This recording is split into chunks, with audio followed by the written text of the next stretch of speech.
मैं एक जयंतो घोषाल से कमेंट लूं, उसके बाद आप बोलिएगा अपनी बात। जयंतो घोषाल, 2014 से अब तक कांग्रेस पार्टी 6 चुनाव बड़े हारी। एचआर कौन संभालता है कांग्रेस पार्टी का कि जिसकी अगुवाई में 6 चुनाव हार जाएं, उसका प्रमोशन हो जाए?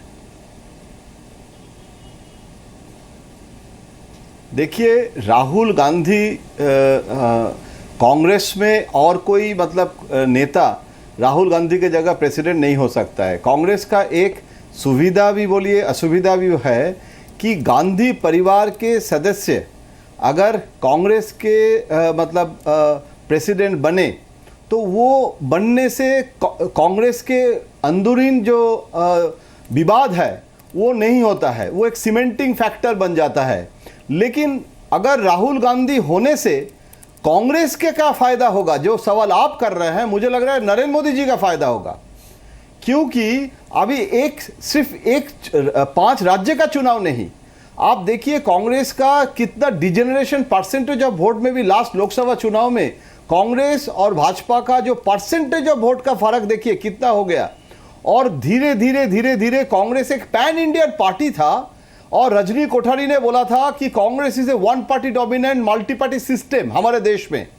और वहां मुझे आज भी याद है, मुझे वीएन गैडगिल ने बोला था कि जहां जहां जाओगे गांव गांव में एक 15 पैसा का पोस्ट कार्ड, एक लता मंगेशकर का गाना और एक प्राइमरी मेंबर ऑफ कांग्रेस जरूर मिलेगा, 25 पैसा का प्राइमरी मेंबर।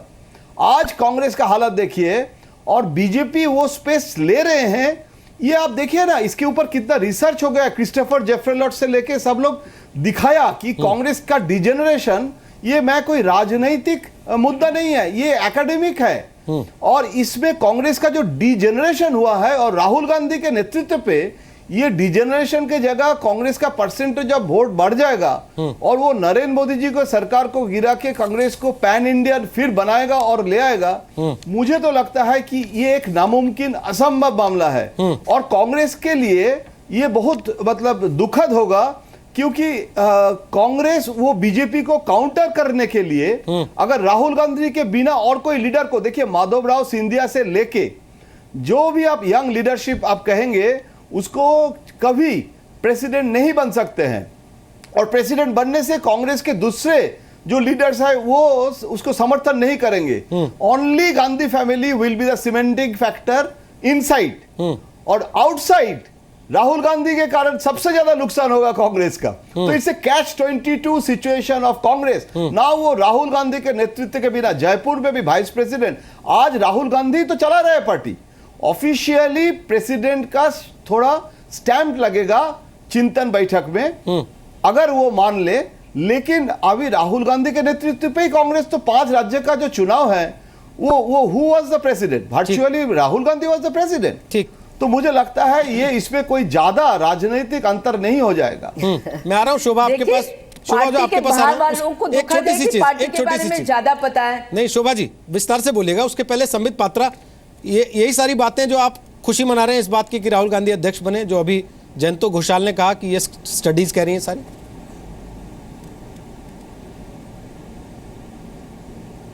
नहीं, देखिए मैंने बार बार कहा है, हमारे पार्टी के हर नेता ने कहा है, कांग्रेस में कौन अध्यक्ष बनता है ये कांग्रेस का विषय है। मगर देखिए ये राजनीतिक परिप्रेक्ष्य है, ऐसे में दूसरे पार्टी का भी अध्यक्ष कौन बनता है इस पर चिंतन मंथन हमारे पार्टी में भी होगा कि उसकी स्ट्रेटेजी क्या रहेगी। एक कहावत है हिंदी में, बंद मुट्ठी लाख की खुली मुट्ठी खाक की। जयंतो दा ने बिल्कुल सही कहा कि राहुल गांधी तो डिफैक्टो प्रेसिडेंट ऑलरेडी हैं, तो वो मुट्ठी खुल चुकी है। जो मुट्ठी कभी लाख की कहलाती थी अब वो खाक की हो गई है। ऐसा नहीं है कि वो प्रेसिडेंट बन जाएंगे तो कुछ एकदम ऐसा कमाल का हो जाएगा जो कभी नहीं हुआ था। उनका ट्रैक रिकॉर्ड ऑलरेडी पूरे हिंदुस्तान के बच्चे बच्चे को मालूम है। आप देखिए track record as a member of parliament, यह भी सबको पता है कि सबसे ज्यादा एब्सेंट अगर 3 लोगों में से कोई हुए हैं तो वो राहुल गांधी हुए हैं। तो उनका इतिहास सबको पता है, इसलिए कोई विवेचना का विषय नहीं है। ये वो हकीकत है जो हर कोई जानता है कि जो राहुल आपकी रणनीति पर भी आता हूं, लेकिन शोभा ओझा, अभी ममता बनर्जी ने जब चुनाव जीतने के बाद प्रेस कॉन्फ्रेंस में एक बहुत बड़ी बात कही। शोभा जी, उन्होंने कहा नरेंद्र मोदी की यूएसपी है राहुल गांधी, जो महिला जमीनी राजनीति करके 2 बार चुनाव जीत के सीएम बन रही है। अगर वो अपनी अध्ययन के बाद ये बात कह रही है तो आपको लगता नहीं कि आप लोगों को सोचना चाहिए?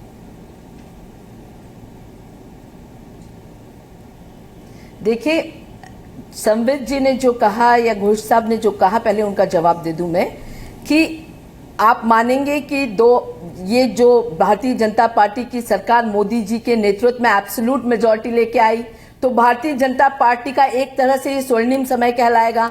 स्वर्णिम समय में अगर Bharatiya Janata party 7 assembly elections face करती है और उसमें केवल एक असेंबली में सरकार, एक स्टेट में असम में सरकार बनाती, वो भी अकेले नहीं बनाती है, बैसाखियों के सहारे बनाती है, अलायंसों के सहारे बनाती है, तो क्या अमित शाह का नेतृत्व नहीं डिस्कस होना चाहिए कि इतने स्वर्णिम समय में अमित शाह डिलीवर नहीं कर पा रहे हैं, नहीं दे पा रहे हैं देश को, या मोदी जी नहीं दे पा रहे हैं, इसके बावजूद कि पूरे देश ने उनको चुना था, एक एब्सोल्यूट मेजॉरिटी की सरकार बनाई थी, फिर 2 साल में मोदी जी का और अमित शाह का ग्राफ कहां से कहां गिरा, उस पर चर्चा नहीं होती कभी।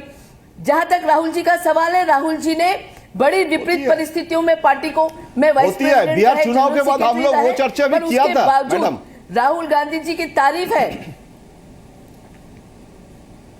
मैंने तो कहीं चर्चा होते देखी नहीं। बिहार चुनाव के बाद हम लोग वो चर्चा भी किया था अमित शाह जी के नेतृत्व में, क्योंकि बिहार के बाद भी, दिल्ली के बाद भी, जो इतनी स्वर्णिम बिहार के बाद भी, दिल्ली के बाद भी इस बात पे चर्चा हुई थी। 7 असेंबली में से सुनिए ना, एक चीज मैं आपको याद दिला देता हूं, पता नहीं आप क्यों भूल गई हैं। बिहार और दिल्ली के नतीजे के बाद ये चर्चा बखूबी हुई थी कि चाणक्य कहां चले गए बीजेपी के, क्या हो गया उनको। लेकिन आज तो चर्चा इस बात पे होगी ना कि आप पार्टी में एक आदमी लेके आते हैं जो चुनाव का चाणक्य कहा जा रहा है, प्रशांत किशोर नाम का आदमी। सुनिए ना, 15 साल की सरकारें रही। शोभा जी, अगर आप पार्टी में एक व्यक्ति लेके आते हैं, खास तौर पे इसलिए कि वो आपको यूपी के लिए स्ट्रेटेजी बना के दे, और चर्चा ये होती है कि वो कह रहा है राहुल गांधी को मुख्यमंत्री पद का उम्मीदवार बना दो, आप लोग बनाएंगे क्या? क्या प्रशांत किशोर का अरे प्रशांत किशोर देन किसकी है इस देश को? मोदी जी की देन है प्रशांत किशोर इस देश को। ये क्यों आप बोल रहे हैं? संबित जी से पूछिए, क्या लोकसभा की स्ट्रैटेजी भारतीय जनता पार्टी की प्रशांत किशोर ने नहीं बनाई थी? इनसे जवाब लीजिए आप।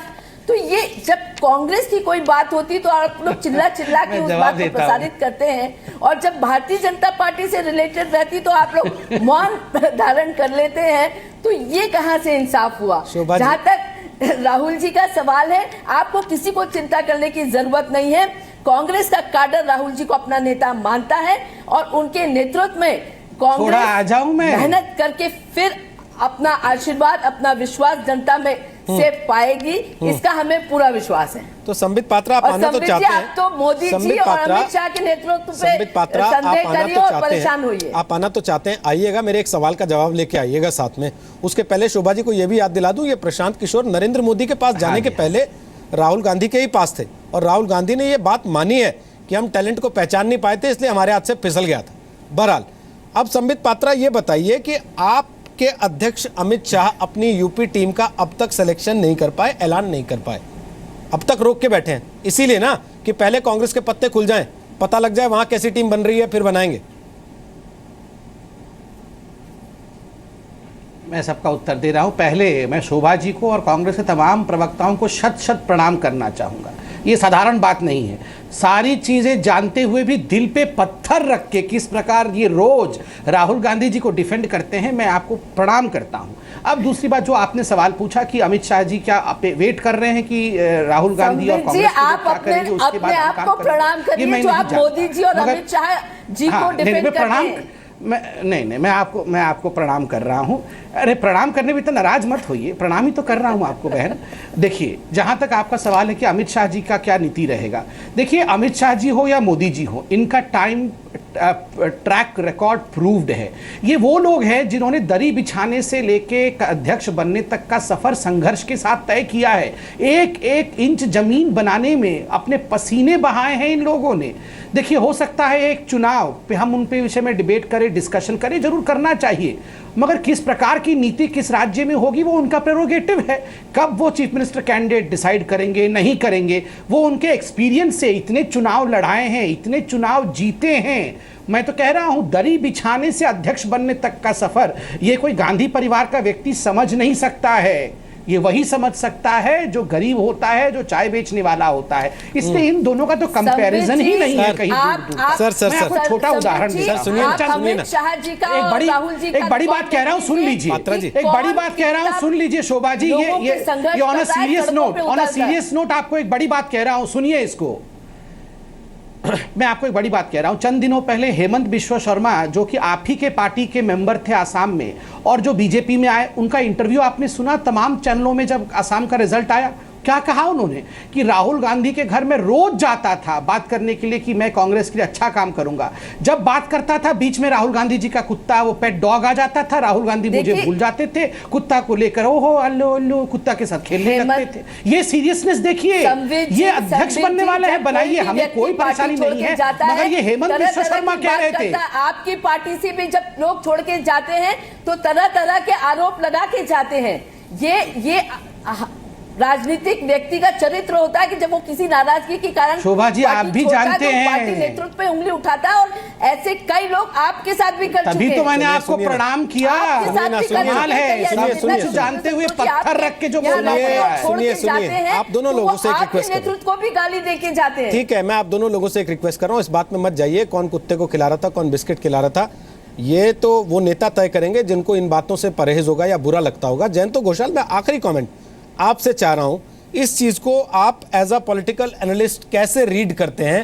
कांग्रेस पार्टी बार बार पानी में कंकड़ उछाल के चेक करती है कि राहुल गांधी का नाम लेने से क्या होता है, देखेंगे फिर फैसला लेंगे, या फिर वाकई दिग्विजय सिंह की सलाह पे सर्जरी की तैयारी हो गई है और राहुल गांधी के हाथ में अब चीराफाड़ी के यंत्र दिए जाएंगे? अब देखना, देखिए राहुल गांधी के हाथ में दिया जाए नहीं हो जाएगा, क्योंकि राहुल गांधी के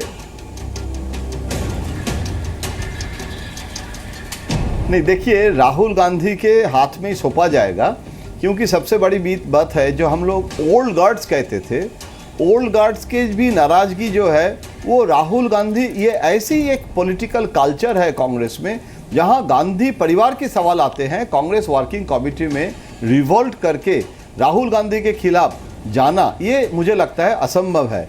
और बहुत बार हम डिसिडेंट पॉलिटिक्स देख चुके हैं, राजेश पायलट से लेके अर्जुन सिंह, एनडी तिवारी, बहुत सारे लीडर्स, मतलब वो गांधी परिवार, सीताराम केसरी के समय क्या हुआ आप वो याद कीजिए, और सीताराम केसरी को की जगह सोनिया गांधी को कैसे अध्यक्ष बनाया गया था। कांग्रेस वर्किंग कमेटी का जो डिसीजन, उसको कैसे प्रणब मुखर्जी ने इस्तेमाल किया था, कांग्रेस कमेटी वर्किंग कमेटी का रेजोल्यूशन, ये सब आज इतिहास है। तो इसीलिए मुझे लगता है कि राहुल गांधी के ऊपर सौंपा जाएगा, लेकिन उसमें यूपी, जैसे यूपी चुनाव में आप उत्तर प्रदेश, हम कुछ दिन पहले गए थे, वहां Congress is a so marginal player, और बहुत सारे समीक्षा भी आ रहे हैं, और वो समीक्षा जो हो रहा है वो बीजेपी ने ही किया है, मीडिया ने इंडिपेंडेंटली किया है। तो उसमें भाजपा और कांग्रेस, देखिए रीजनल पार्टी मुलायम मायावती है, लेकिन कांग्रेस और भाजपा का उत्तर प्रदेश में भी आज के दिन में जो स्थिति है वो राहुल गांधी जी उसको बदल देंगे, और वो एक चिंतन बैठक करके उसके नेतृत्व ऑफिशियली हो गया और वो उत्तर प्रदेश का और पूरी देश का माहौल बदल देंगे। इसमें मेरा मैं कोई उम्मीद नहीं रखता हूं। चलिए, बहुत बहुत शुक्रिया आप तीनों का आज ताल ठोके का हिस्सा बनने के लिए।